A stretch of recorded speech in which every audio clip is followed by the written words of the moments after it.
craziest thing is that you have the stock market way wilder than crypto. Absolutely. You have currency markets, which almost never happens, wilder. Bond markets wilder. And here you have crypto just going nowhere.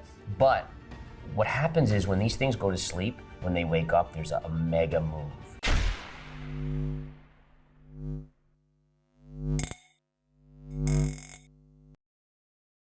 Hey guys, welcome back to Library of Wealth. Today we have Gareth Soloway giving us his price prediction for Bitcoin, as well as where the market is headed in November. He'll also give us his take on the economy and where the trajectory for crypto is.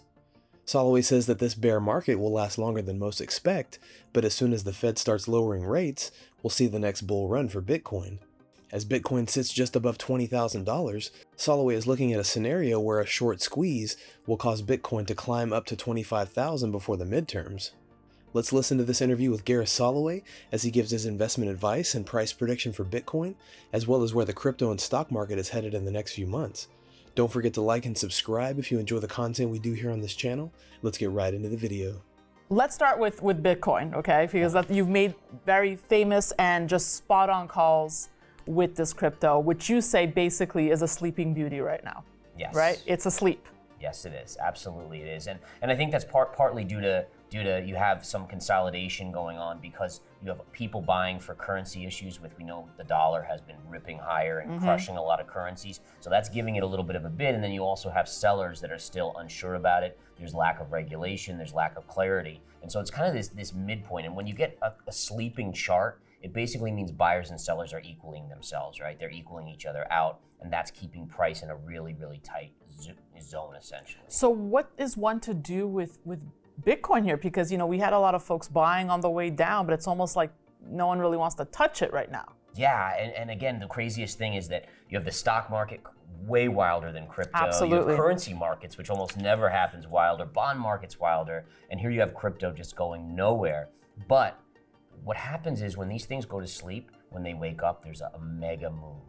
And so that's the question, is which way is it going to go? But I think in the near term, I'm looking for actually a move up, probably to 25,000, which from here would be a nice chunk of change. But eventually, reality is going to set back in, and I still, unfortunately, don't think the lows are in yet. Okay, the lows are because you had spoken about 12,000, 10,000, that's still in the cards for you? I still see it in the cards, yes. I just think that we're going to get to this really risk-adverse period. And you might think right now is risk-adverse, but S&P down 20% to me isn't risk-adverse when you look at 2009 or even 2020. What do you see for the S&P?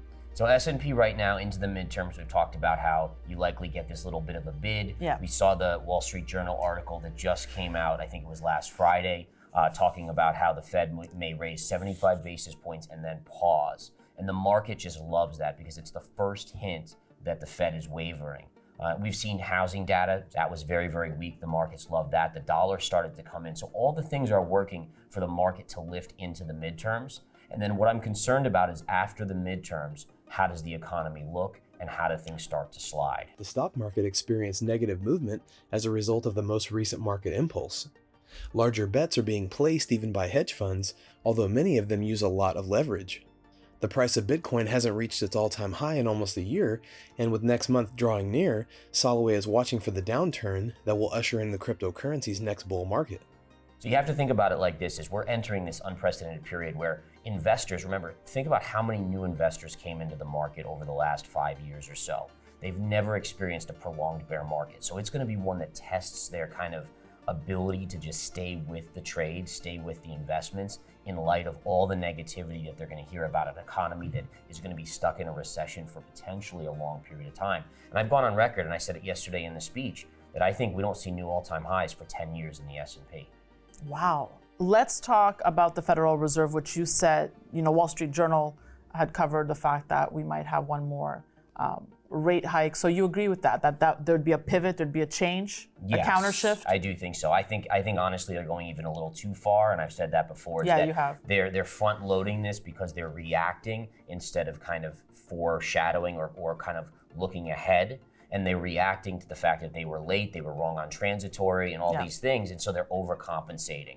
And I really worry that at some point the consumer's going to run out of money. We paid, so many people paid down their credit cards and everything. Now they're starting to build that back up.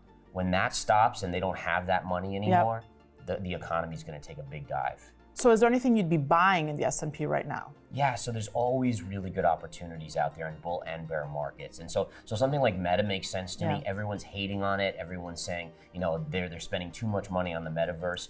And so that what that does is it creates this negative kind of vibe going into their earnings coming up. And just overall, people's expectations are so low. And we've seen price come down, I think 65% off of its highs. So something like that where it's now trading at a forward PE of 10, it makes sense in this type of environment. And expectations are just so low. Where do you see Netflix? So Netflix has had a monster move, number one, right? I mean, from $160 now to $280 or so. So I mean, that's a huge move up. But remember when it was down at the lows, everyone was writing it off. Oh, Netflix content stinks. That's what people need to look for. If you're an investor out there, you need to look for quality names that everyone's now turned super negative on, and price has then gotten crushed because of it. So at this point, I'm not buying Netflix because it's rallied way too much. But I am looking at names like Discovery, the HBO Max combination, as well as Paramount, because those are still trading at very low valuations. We're obviously at this conference where gold is a huge conversation piece, and the frustration with investors with the gold price right now. But overall, compared to other assets, gold has been holding its own. At the start of the year, it was your pick to be the best performing asset. We're about to enter November. Gareth, have your thoughts changed at all?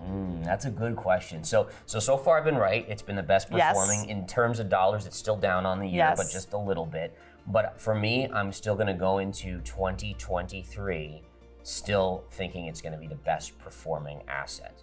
All right, now this one's harder because Bitcoin is close to the lows, right? And a simple bounce on Bitcoin could be 30%, which is hard for gold to do. But I still think Bitcoin will head down towards 12, 13, maybe sub 10. And I think gold is getting close to its meteoric run. Okay, for the crypto folks out there, they love when you talk about Cardano, Solana, Polkadot. What does Gareth like right now? So I do like Cardano right now. I do like a little bit of Solana short term, Avalanche, Ethereum, Bitcoin. I think all of those in the near term are quality, and I think you'll get a pop. But I do worry about the longer term. I think if you're a long-term investor, you focus on best of breed, which is Bitcoin and Ethereum. What about XRP? XRP is just so tricky. So you're basically with XRP, it's all hovering on this judge's decision. And I hate, as an investor, if you can't quantify, if you don't have some insight into what's going on in that brain, then you really have to be careful about committing capital. Do you think the Celsius disaster, dark clouds are hovering still over the industry, or have we passed that? I think we've passed that. I think the big hover right now is this regulation, right? And it's keeping so much money on the sidelines. I mean, pension funds, hedge funds, all these people, I do believe they want to invest. They see the light of Bitcoin and what it can do to the system and how it can improve things. But there's just what's the rules? And remember, they all have these fiduciary responsibilities to their clients where they can't be like, oh, let's just invest some anyways and hope for the best. Without knowing the rules, they can't do it. And so my big thing is we get these regulations out, at least we know, and I think money will start to flow in, big money. Soloway believes that Bitcoin is going to continue to increase faster than most investors realize. He reasons that if the Fed holds, we will begin to see inflation numbers go down, which will cause Bitcoin to go up. Soloway advises that there is more stability in Bitcoin in the short run, but he warns that when looking at cryptocurrencies, it's important to consider what the various cryptos were doing 2 years ago.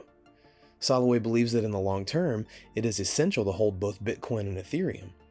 He also believes that right now is the time to consider taking 20% or more off the table to reduce loss while holding the rest and watch for a new bull market that you can play a part in. What do you guys think about Gareth Soloway's price prediction for Bitcoin and where the market is headed in the next 60 days? Let us know in the comments down below. Thanks so much for watching. Don't forget to like and subscribe. This is Library of Wealth. We'll see you in the next video.